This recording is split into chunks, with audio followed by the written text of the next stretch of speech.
Welcome to अड्डा 784। आज हम बात करने जा रहे हैं साइंस के नेक्स्ट डोज 2 के बारे में, जिसमें हम साइंस के 10 टॉप क्वेश्चंस की बात करेंगे। तो आप सारे वीडियो को ध्यान से देखें। वीडियो के लास्ट में आपसे एक रिवाइज क्वेश्चन होगा, जिसका आंसर आपको इस वीडियो कमेंट बॉक्स में देना है। आप इन क्वेश्चंस का पीडीएफ फाइल इस वीडियो को डिस्क्रिप्शन से ले सकते हो।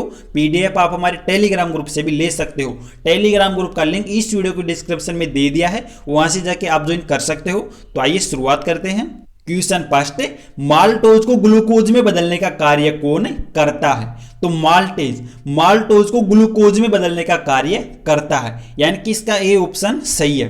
अब ये तो हो गया माल्टेज। बात करें सुक्रेज और लैक्टेज की, बात करें सुक्रेज की, तो यह सुक्रोज जिसको हम चीनी बोलते हैं को ग्लूकोज तथा फ्रुक्टोज में बदलने का कार्य करता है। बात करें लैक्टेज की, तो यह लैक्टोज को ग्लूकोज तथा गैलेक्टोज में बदलने का कार्य करता है। तो आपको इन तीनों के बारे में विस्तार से याद रखना है। नेक्स्ट क्वेश्चन, मैनोमीटर द्वारा किसकी माप की जाती है? या आप इसे ऐसे भी बोल सकते हो कि मैनोमीटर द्वारा निम्न में से किसका मापन किया जाता है?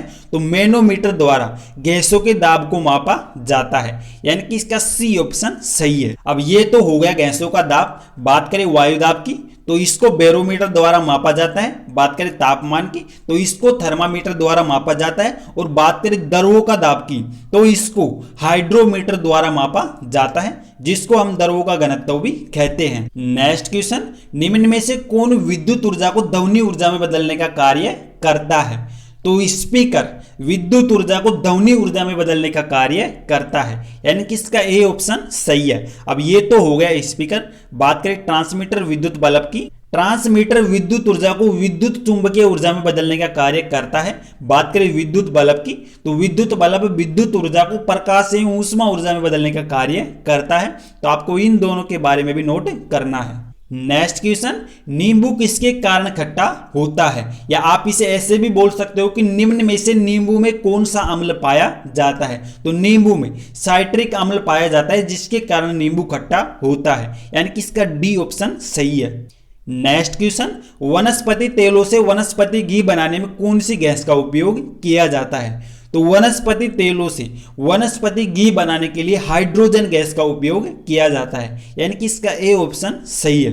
वनस्पति तेलों को घी में बदलने के लिए उनका हाइड्रोजनीकरण करके उनसे घी प्राप्त किया जाता है। तो आपको याद रखना, इसमें हाइड्रोजन गैस का उपयोग किया जाता है। अब यहां बात आती है हाइड्रोजन की, तो हाइड्रोजन से अक्सर एक क्वेश्चन और पूछा जाता है कि हाइड्रोजन को जलाने पर निम्न में से कौन प्राप्त होता है? तो हाइड्रोजन को जलने पर जल प्राप्त होता है। तो इसको भी आपको नोट करना है। नेक्स्ट क्वेश्चन, निम्न हैलोजन तत्वों में से कौन सबसे अधिक अभिक्रियाशील है? तो निम्न हैलोजन तत्वों में से जो सबसे अधिक अभिक्रियाशील है वो है फ्लोरीन, यानी कि इसका ए ऑप्शन सही है। नेक्स्ट क्वेश्चन, किसी कोशिकांग को एटम बम कहा जाता है? या आप इसे ऐसे भी बोल सकते हो कि किसी कोशिकांग को एटम बम के नाम से जाना जाता है। तो इनमें से जिस कोशिकांग को एटम बम के नाम से जाना जाता है वो है लाइसोसोम, यानी कि इसका सी ऑप्शन सही है। लाइसोसोम को कोशिका एटम बम के नाम से जाना जाता है। तो आपको याद रखना, लाइसोसोम कोशिकांग को एटम बम के नाम से भी जाना जाता है। नेक्स्ट क्वेश्चन, निम्न में से कौन सबसे बड़ा एक कोशिकीय जीव है?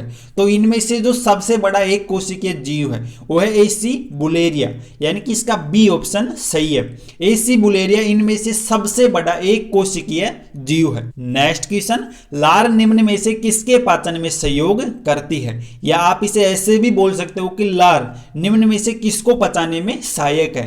तो लार स्टार्च का पाचन करने में सहयोग करती है, यानी कि इसका ए ऑप्शन सही है। अब यहां बात आती है लार की। तो लार में मुख्य रूप से दो प्रकार के एंजाइम पाए जाते हैं, एक होता है टाइलिन और एक होता है लाइसोजाइम। टाइलिन की बात करें तो यह भोजन के स्टार्च को डाइसैकेराइड माल्टोज में तोड़ने का कार्य करता है।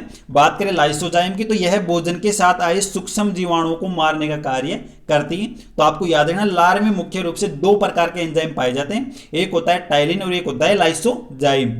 नेक्स्ट क्वेश्चन, मनुष्य शरीर में खून के शुद्धिकरण की प्रक्रिया को कहते हैं? या आप इसे ऐसे भी बोल सकते हो कि मनुष्य के शरीर में खून के शुद्धिकरण की प्रक्रिया को जाना जाता है। तो इसे जाना जाता है डायलिसिस नाम से, यानी कि इसका ए ऑप्शन सही है। मनुष्य के शरीर में खून का जो शुद्धिकरण होता है उसे प्रक्रिया को डायलिसिस कहते हैं। अब ये है आज का आपका अभ्यास प्रश्न, किसी तत्व के रासायनिक गुणों को तय करता है। तो ये 4 ऑप्शन है, आपको इनमें से एक ऑप्शन सेलेक्ट करके अपना आंसर वीडियो कमेंट बॉक्स में देना है। तो ये हमारे साइंस के कुछ मोस्ट क्वेश्चंस थे जिनका हमने विस्तार से वर्णन किया।